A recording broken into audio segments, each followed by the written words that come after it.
Being ridiculed for standing up and trying to make a difference is not only unjust, but it's also unacceptable. It's not just an attack on me, it's an attack on the values and the progress, community, and resilience that we all hold dear.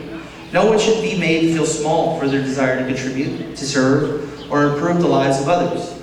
Harassment is a tool that is used by those who fear change, by those who benefit from the status quo, by those who would rather see us stuck in the past and move forward together. It's easy to tear down someone from a distance, but it takes courage to stand up, to speak out, and to try to help. Every time I've run for mayor, it has been because I believe in this town. I believe in the people of Kirby and the potential we have to do better, to be stronger and more united. I don't run for the title or the recognition. I run because I am committed to working alongside each and every one of you to bring about positive change. To those who have ridiculed me and tried to discourage me from continuing, I have one thing to say. I will not be silenced, I will not be intimidated. I know your intentions are for your words to sting, but they will not break my spirit. Because every time it's been attempted to push me down, I rise stronger, more determined to prove the kindness and dedication and hard work are things that still truly matter. But let me also say this. The ridicule, the harassment, they hurt more than just me. It affects us all. It chips away at the sense of community that we are trying to build here. It teaches our children that it is acceptable to bring others down instead of lifting them up. It tells those who want to help that their efforts are not welcome, and that is not an example that I want set for this community. That is not the Kirby that I know and love. So, I ask each of you today to stand with me. Stand for kindness, stand for progress, and stand for those who choose to rise above the noise and work for a better future. The road to change is never easy, and it's often filled with obstacles. But I know that together we can overcome anything. I will continue to run for mayor, not for recognition, but because I truly believe that we can make a difference. I will continue to work for the betterment of this community, no matter the obstacles that come my way. And I ask for your support, your respect, your understanding, your vote, and your willingness to join me in this important journey. Now, some of the things that I'd like to focus on, particularly, obviously, the number one is fixing the streets. You know, my stance on some of these things, I think we need to be aggressive in seeking grants, partnerships, while ensuring that road projects are prioritized fairly. My stance on running the city, I don't believe that anybody runs the city alone. It takes collaboration, leadership, and I'm ready to contribute. On the voter registration, I noticed that they came out today and we appreciate it so much. Thank you so much. And if you need to register to vote, please go over by.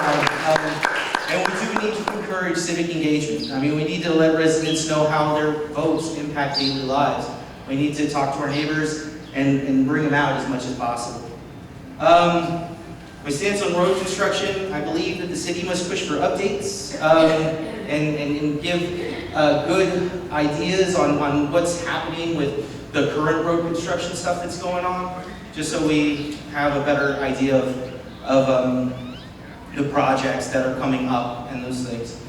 My stance on the budget process, I think residents should easily have access to budget details. I think that's important. I support making financial reports and spending summaries more accessible. I also believe that we should allow the 5-minute mark for people to be able to come up to City Council and speak their minds, as well as write in letters and be on Zoom. Basically work for however the people believe that they want to show up. I think that that's important, and I don't think that's something that should be taken away from them. I think we need better communication tools like Zoom and those other things. Also, on speaking at council meetings, I believe council members should follow up with residents after somebody comes and brings something up. I know that during that time that nobody can actually speak directly to them, but I think a good follow-up email or something that says, hey, this has been addressed, or we put it on the agenda or something, I think would be helpful. Also, I think all residents deserve access to the same information as City Council. So City Council packets, I believe, are something that, as long as it's within the law, that they do need to be redacted in some instances. I believe that all residents should have access to that, and so that they can make a good decision, or so they can have good talking points. My stance on mixed use, I believe that that's something that we need to address. I think we should utilize certain areas for mixed use so we can have businesses and we can kind of weigh it out with residential. I think it's very important, and I think it's something that we need to continue pushing forward on. I also believe that we need to find a good way to bring in businesses. I think the EDC is a good use for us to do that with. My hope was always that we could maneuver some money from rent control to utilize EDC so that we could bring in businesses and lower tax rates. In closing, I think these are all issues that affect us all. And I want to hear with you, and I want to work with you, and I want to make sure Kirby continues to move forward. And I want to find solutions together.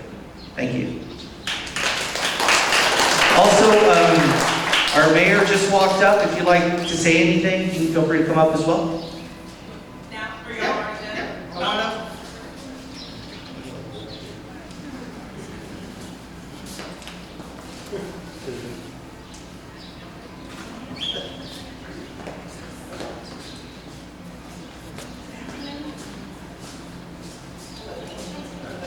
Good afternoon, everyone.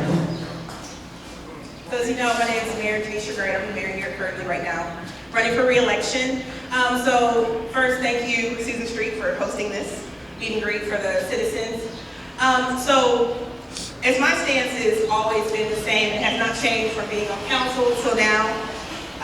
One thing about myself, I am not going to tell you what you want to hear. I'm going to tell you the truth. If there's something that we cannot do, I'm going to let you know that we cannot do that. When it comes to streets, we're actually having a town hall coming up. We are going to section off to show exactly how much $10,000 will get you. And I think that if you come out, you will see and be shocked what $10,000 will get you. We're talking about the surface, not what's underneath. Projects take time. As you know, that our budget is not the same as, let's say, for example, shirts or Converse or just other entities. So when you can't really compare our progress to a $132 million budget versus a $6 million budget. It's a difference. It's a big difference in money. I believe our police department, they take up almost 1.6 million, I believe. 1.6. So, and also with our fire department. So you have to look at everything. Yes, do we want the streets to be fixed? Of course. If it was a money issue, that means the city of San Antonio, all of their streets would be fixed right now. They have a pot of money. Think about all the money they have every year that comes in. And we have easily 6 million. I know for a fact, I'm a cyclist, I ride those streets on all sides of town. They have craters and potholes just like we do. As people have heard me before say, my car is messed up too from hitting some potholes myself. But besides that, yes, we do need to fix the streets, but everything shouldn't just be about the streets. Quality of life also. There's been different programs that have been brought here, and I don't call them freebies because they're coming using by the taxpayer dollar. But other communities and other cities, they have those also. And as we're seeing, more and more people are coming out into the community. Instead of staying in their homes, they're coming out to celebrate and fellowship with each other. I see it every single time at every single event, the same. We get more and more engagement. Now I know that was one thing that was an issue here in the city for some time, the engagement. We're finally now getting back to that. We're finally now getting back to having relationships with our county, with our state. Matter of fact, the other day, I was just speaking with our congressman on the federal level.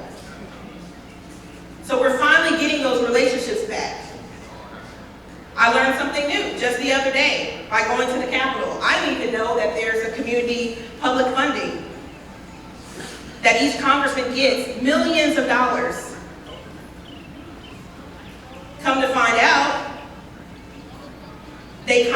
us last year, and we didn't submit anything.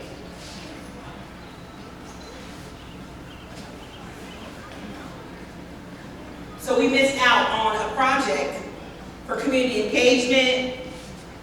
And now one thing they did tell me, infrastructure normally doesn't really go through. It depends on what they're kind of, we know how the federal works. It depends on what their focus is on. So, but for example, they said 2 years ago, they said